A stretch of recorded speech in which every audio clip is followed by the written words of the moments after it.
Cây nuôi cái làm cha rồi cái này. Ủa, ấy bị làm cha cái bị đấy mình. Nè, không biết bây giờ không? Si cây nuôi yang biu. Comment hai video kana khangi se. Hello ma'am, 2025 ki first mukbang video ma'am yang minasi. Ma'am ahan makta ta khuram jari. Ma'am ai ngasi mukbang video magong puna lakjare. Ma'am yang minasi do ma'am ai gi ngasi gi item se yang biu kai noi na. Aduga siga leire ironba bora pot naba hangama ton. Ado ma'am ai cha ba ho jara ge ko. Sao tôi ngasi se. Siga ka ngau leire. Làm sao bao hồ này kìa.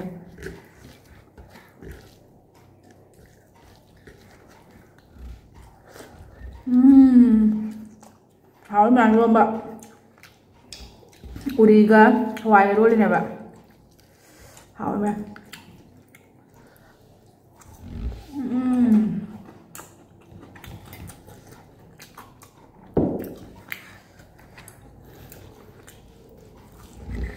Vâng.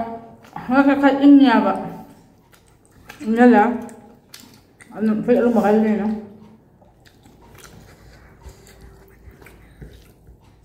xào đi em rồi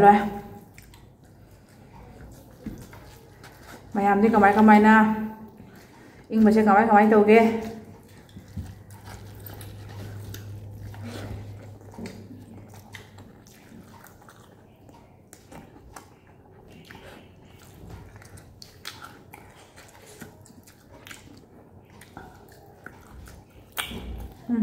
ngon bạn.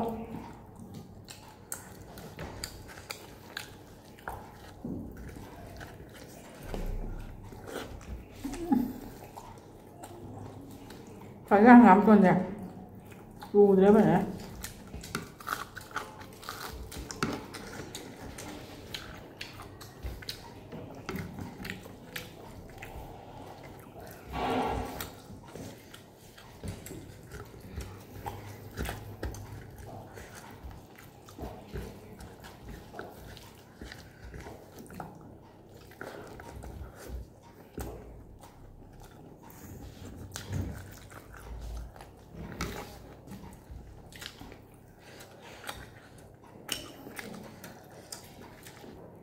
Gobi bora này bạn, còn cái làm thế này.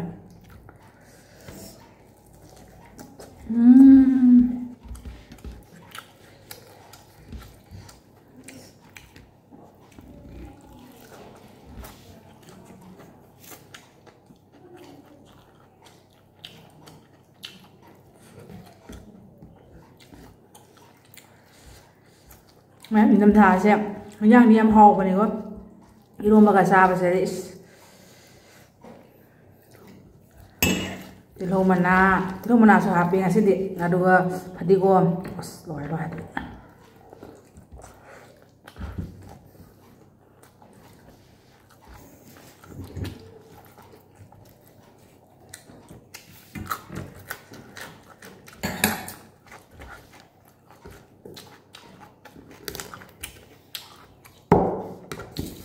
Akhirnya ini habis itu coba masih semua mama nabi hari canpi mama nabi gini ya kari hete menau nupi gi rice ceremony di chồng vợ hàng chồng và chắc kia mà mọi hotel đã là mọi lối chắc mọi family chắc rồi để cha nó pa ga cha nó pa xôm ta cha rồi bà ari to rồi cha nó pa ni ini buộc cha rồi ở trai này bạn.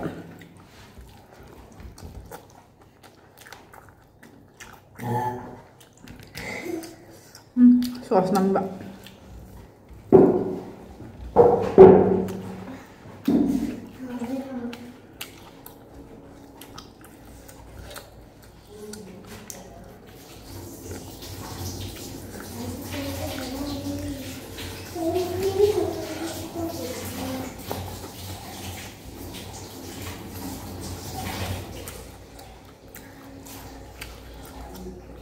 Hanggang mà tôi mà côi mà mai còn chân lên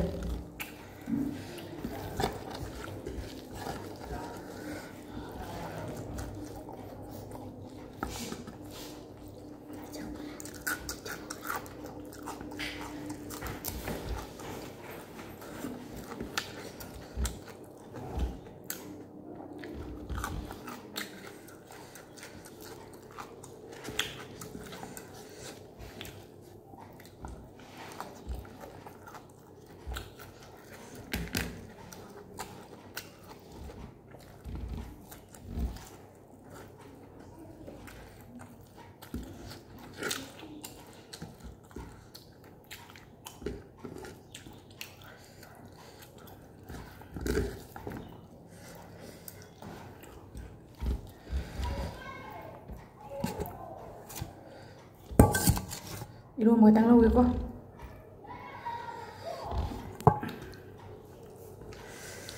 Haubana morokse de khoi ne angangsing di chai ko ichan pa di chai to ini bokti morokse yam chaba ngam de ba dona ne ini bokki khai do khra ga ne morokse mu hapi ni rom ba mok sa da di haute ba sarap to ga dona hawe ba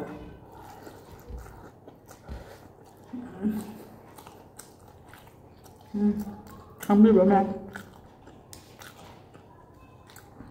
ahene ko bagan na kami khangani khoi pona adi bagan na pai di bagan gi adi khoi ne bagan dan khara dum ka to mi dor mo ne di khangani bagan khana na le ba mi na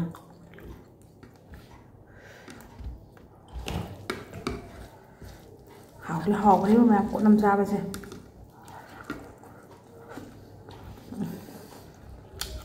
cũng không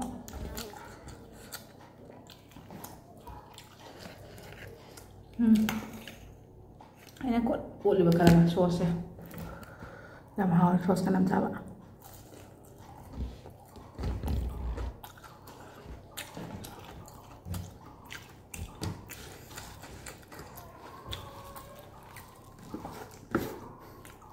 lấy xài lên đúng không?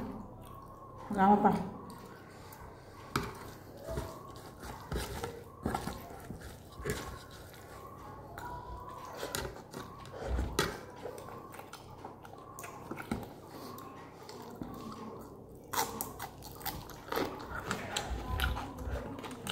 Ay gini ya. Pitag na. Hingga mati am ko jaya ba. Ayun. Short tang là các bạn short video đó làm như mình là xí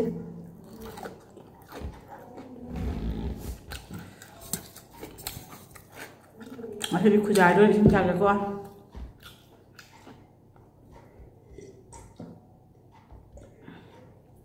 hai cái trăng gì rồi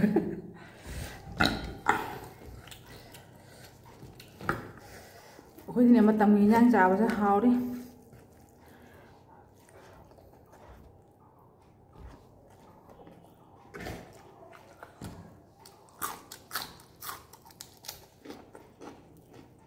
cái gì vậy?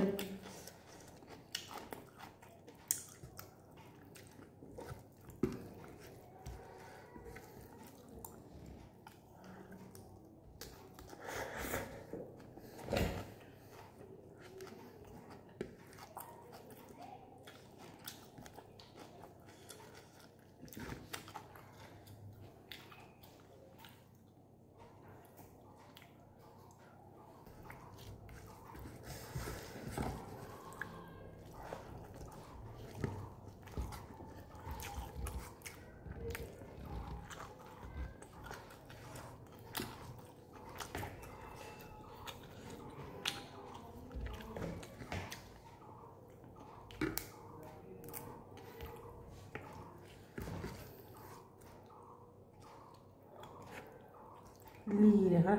Mana gì?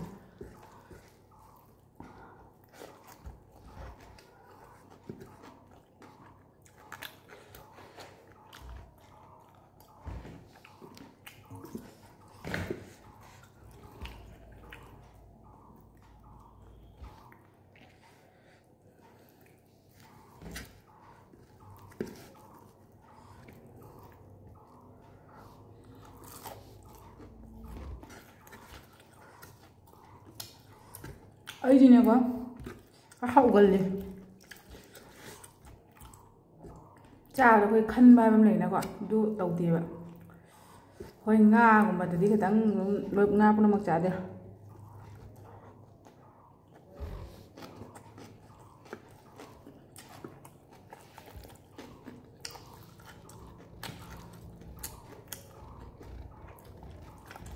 đúng ạ nhang là việc dám này hai đứa sai ra để tàu tiền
Thôi nha.